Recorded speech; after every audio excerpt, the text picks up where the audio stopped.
Hi friends, ഏതോ ജന്മകൽപ്പനയുടെ ഇനി വരാനിരിക്കുന്ന ഒരു എപ്പിസോഡ് റിവ്യൂയിലേക്ക് എല്ലാവർക്കും സ്വാഗതം. അങ്ങനെ ശ്രുതി ഇങ്ങനെ തലകറങ്ങി വീഴാണ്. തലകറങ്ങി വീഴുമ്പോൾ വേഗം തന്നെ അഞ്ജലി ശ്യാമേട്ട എന്ന് വിളിക്കുന്നുണ്ട്. അപ്പോഴേക്കും എല്ലാവരും കൂടി വരുന്നുണ്ട് കേട്ടോ.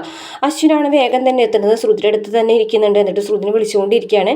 എന്നിട്ട് ശ്രുതിയാണെന്നുണ്ടെങ്കിൽ പതുക്കനെ ഇങ്ങനെ കണ്ണു തുറന്നിട്ട് ആ വളകൾ നിങ്ങൾ തന്നെ വാങ്ങിച്ചതാണോ എന്നൊരു സ്വപ്നത്തിലോട് പോലെ പറയാൻ കേട്ടോ. അപ്പോൾ അശ്വിനാണെന്നുണ്ടെങ്കിൽ വേഗം വിഷയം മാറ്റാൻ ശ്രമിക്കുകയാണ്. കാരണം ആ വളകളുടെ കാര്യം വേറെ ആരും അറിയരുതല്ലോ.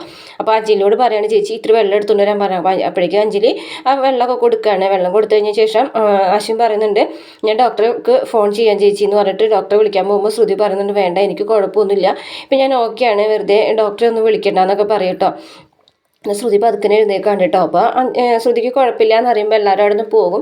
പ്രീതിയും അശ്വിനോട് നിൽക്കും കേട്ടോ. അപ്പോൾ അശ്വിനോട് വീണ്ടും ശ്രുതി ചോദിക്കുകയാണ് കേട്ടോ, വിളകൾ വാങ്ങിച്ചത് നിങ്ങൾ തന്നെയാണോ എന്ന് ചോദിക്കുകയാണ് കേട്ടോ. അപ്പോഴും അശ്വിൻ അതിൽ നിന്ന് ഒഴിഞ്ഞു മാറി അത് പ്രീതിനോട് പറയാണ്, ശ്രുതിനെ താഴത്തേക്ക് കൊണ്ടുപോകോളൂ ചേച്ചി എന്ന് പറയുന്നുണ്ട് കേട്ടോ. അങ്ങനെ ശ്രുതിനെയും കൊണ്ട് പ്രീതി അവിടെ നിന്ന് പോവുകയാണ്. പിന്നീട് പൂജയുടെ സമയത്ത് ശ്രുതി ആ വളകൾ ഇട്ടിട്ടുണ്ടോ എന്ന് അറിയാൻ വേണ്ടിയിട്ട് അശ്വിൻ ഇങ്ങനെ വന്ന് നോക്കുന്നുണ്ട് കേട്ടോ. ശ്രുതിയാണെന്നുണ്ടെങ്കിൽ വളകൾ നിറയെ ഇട്ടിട്ടുണ്ടെങ്കിലും കൂടി അശ്വിൻ അത് കാണാതിരിക്കാൻ വേണ്ടിയിട്ട് ഷോളിൽ പൊതിഞ്ഞിരിക്കുകയാണ് കേട്ടോ. അപ്പോൾ പ്രാർത്ഥിക്കുന്ന സമയത്തൊക്കെ ഷോള് കൈൻ്റെ മുകളിൽ കൂടി ഇട്ടിട്ടാണ് ഇനി ഇരിക്കുന്നത്. അപ്പോൾ അശ്വിനാണെന്നുണ്ടെങ്കിൽ വന്നിങ്ങനെ നോക്കുകയാണ് കേട്ടോ പൂജയുടെ സമയത്ത്. കാരണം ശ്രുതി വള ഇട്ടിട്ടുണ്ടോ എന്ന് അറിയണം. അപ്പോൾ അഞ്ജലി വന്നിട്ട് ചോദിക്കുകയാണ്, നീ സാധാരണ കുഞ്ഞൻ പൂജയ്ക്കൊന്നും വരാറില്ലല്ലോ, ഇപ്പോൾ അത് വിളിക്കാതെ തന്നെ വന്നല്ലോ, വേണമെങ്കിൽ റൂമിൽ പോയിട്ട് റെസ്റ്റ് എടുത്തോന്നൊക്കെ പറയട്ടെ. വേണ്ട ചേച്ചി എന്ന് പറയട്ടോ. എന്നിട്ട് ശ്രുതിനെ ഇങ്ങനെ ഇടയ്ക്കിടയ്ക്ക് നോക്കിക്കൊണ്ടിരിക്കുകയാണ്. ശ്യാമാണെന്നുണ്ടെങ്കിൽ ഇതൊക്കെ ശ്രദ്ധിക്കുന്നുണ്ട് കേട്ടോ. ശ്രുതിയും അശ്വിനും തമ്മിൽ എന്തോ ഒരു പ്രണയം ഉണ്ടെന്നുള്ളൊരു കാര്യം തന്നെ ബോധ്യപ്പെടുകയാണ് കേട്ടോ ശ്യാമിനായ ഒരു നോട്ടത്തിൽ നിന്ന്. കാരണം രണ്ടുപേരും പരസ്പരം നോക്കിക്കൊണ്ടിരിക്കുന്നുണ്ട്. അവസാനം അഞ്ജലി എല്ലാവർക്കും പ്രസാദം കൊടുക്കുകയാണ് കേട്ടോ. പ്രസാദം കൊടുക്കുന്ന സമയത്ത് കുഞ്ഞിന് കൊണ്ടു കൊടുക്കുകയാണ്. അപ്പോൾ അശ്വിൻ അത് വാങ്ങിയിട്ട് ആ പ്രസാദത്തിൻ്റെ തട്ടോടുകൂടി വാങ്ങണം. എന്നിട്ട് ശ്രുതിക്ക് കൊണ്ടുകൊടുക്കുക. കാരണം പ്രസാദം ഇങ്ങനെ കൊടുക്കുമ്പോൾ എന്തായാലും കൈ നീട്ടണമല്ലോ. കൈ നീട്ടുമ്പോൾ ആ വളകൾ ശ്രുതി ഇട്ടിട്ടുണ്ടോ എന്ന് തനിക്കറിയാലോ എന്ന് വിചാരിച്ചിട്ട് ഇങ്ങനെ ആ പ്രസാദം ശ്രുതിക്ക് അശ്വിൻ തന്നെയാണ് കൊണ്ടു കൊടുക്കുന്നത്. അപ്പോൾ ആ ഷാളോടുകൂടി കൈ നീട്ടുമ്പോൾ അമ്മായി പറയും, ശ്രുതി നീ എന്താ കാണിക്കുന്നത്, ആ ഷോള് മാറ്റി എന്നിട്ട് പ്രസാദം വാങ്ങുന്നു പറയട്ടോ. അങ്ങനെ ശ്രുതി ആ ഷോൾ ഇങ്ങനെ മാറ്റും കേട്ടോ. ഷോള് മാറ്റുമ്പോഴാണ് കാണുന്നത് ആ വളകൾ ഇങ്ങനെ അണിഞ്ഞിരിക്കുന്നത് കേട്ടോ. അപ്പോൾ ശ്രുതിക്ക് മനസ്സിലാവും ആ ഒരു വള ഇട്ടിട്ടുണ്ടോ എന്ന് അറിയാൻ വേണ്ടിയിട്ടാണ് അശ്വിൻ അതൊക്കെ ചെയ്യുന്നത്. ഇതൊക്കെ നോക്കിക്കൊണ്ടിട്ട് നിൽക്കുകയാണ് കേട്ടോ മുത്തശ്ശിയും അഞ്ജലി. അവർക്ക് രണ്ടുപേർക്ക് ഇവിടെ കള്ളക്കളിയൊക്കെ മനസ്സിലാവാണ്.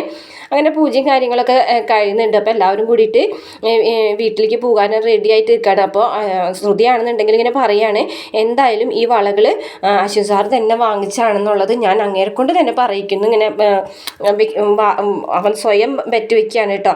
എന്നിട്ട് ശ്രുതി ഇങ്ങനെ ഓരോ കാര്യങ്ങൾ ചോദിക്കുന്നതിൻ്റെ ഇടയിൽ ആ വളകളെന്ന് ചോദിക്കുമ്പോഴേക്കും അശ്വിൻ അവിടെ നിന്ന് മാറും. അങ്ങനെ എല്ലാവരും കൂടെ ഒരു ഫാമിലി ഫോട്ടോ ഒക്കെ എടുക്കണം കേട്ടോ. ഫോട്ടോ എടുക്കുന്ന സമയത്ത് അശ്വിൻ്റെ അടുത്തേക്ക് ശ്രുതിനെ നീക്കി നിർത്തുന്നുണ്ട് കേട്ടോ.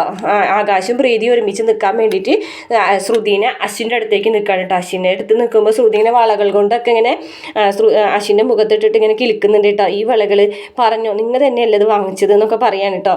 ഒന്നും മിണ്ടുന്നില്ല കേട്ടോ. ലാസ്റ്റ് പോകാൻ സമയമാകുമ്പോൾ അശ്വിൻ്റെ അടുത്ത് വന്നിട്ട് ഇങ്ങനെ ചോദിക്കുകയാണ്, ഞാനല്ല ബെറ്റിൽ ജയിച്ചത്, സംഗീത നൈറ്റിൽ ബെറ്റിൽ ജയിച്ചിട്ടുണ്ടെങ്കിൽ ഞാൻ പറഞ്ഞത് എന്തും അനുസരിക്കാമെന്ന് പറഞ്ഞിട്ടുണ്ടായിരുന്നല്ലോ, അപ്പോൾ ഞാൻ എൻ്റെ ചോദ്യത്തിന് ഉത്തരം പറയാം. അപ്പോൾ അശ്വിൻ ചോദിക്കുക, എന്താ നിനക്ക് അറിയേണ്ടതെന്ന് ചോദിക്കാൻ കേട്ടോ. അപ്പോൾ പറയുന്നുണ്ട്, ആ വളകൾ വാങ്ങിച്ചത് നിങ്ങൾ തന്നെയാണോ എന്ന് ചോദിക്കുമ്പോൾ അശ്വിൻ സമ്മതിക്കുകയാണ് കേട്ടോ. അതെ, ഞാൻ തന്നെയാണ് അത് വാങ്ങിച്ചത് എന്ന് പറയും കേട്ടോ. അപ്പോൾ ശ്രുതി ചോദിക്കും, എന്തിനെന്ന് ചോദിക്കും കേട്ടോ. അപ്പോൾ പറയുന്നത്, നീ ചോദിക്കുന്ന ചോദ്യങ്ങൾക്ക് മുഴുവൻ മറുപടി പറയേണ്ട കാര്യമില്ല, സംഗീത നൈറ്റിൽ നീ ജയിച്ചു, അതുകൊണ്ട് നീ ചോദിച്ച ചോദ്യത്തിന് ഉത്തരം പറയാതെ ഞാൻ പറഞ്ഞു, അവളകൾ വാങ്ങിച്ചത് ഞാൻ തന്നെയാണ്, ബാക്കിയുള്ള ചോദ്യങ്ങൾക്കൊന്നും എനിക്ക് ഉത്തരം പറയേണ്ട കാര്യമില്ല എന്ന് ശ്രുതിനോട് അശ്വിൻ പറയും കേട്ടോ. അങ്ങനെ ശ്രുതി അവിടെ നിന്ന് പോകും. അതിന് ശേഷം ശ്രുതിയും അമ്മയും അമ്മായിയും ഒക്കെ കൂടിയിട്ട് വീട്ടിലേക്ക് തന്നെ തിരിച്ചു പോകാണ് കേട്ടോ. വീട്ടിലേക്ക് തിരിച്ചു പോകുന്നത് കൊണ്ടുവന്നാക്കി കൊടുക്കാണ് കേട്ടോ. നമ്മുടെ ആകാശമാണ് കൊണ്ടുവന്നാക്കി കൊടുക്കുന്നത് എല്ലാവരെയും കൂടിയിട്ട്. അങ്ങനെ ആ ഒരു പൂജയും കാര്യങ്ങളൊക്കെ കഴിഞ്ഞതിന് ശേഷം അവരെല്ലാവരും കൂടെ പിരിയുമ്പോഴും അശ്വിനും ശ്രുതിയും തമ്മിലുള്ള ഒരു പ്രണയം അഞ്ജലിയും മുത്തശ്ശിയൊക്കെ മനസ്സിലാക്കിയിട്ടുണ്ടാവും കേട്ടോ.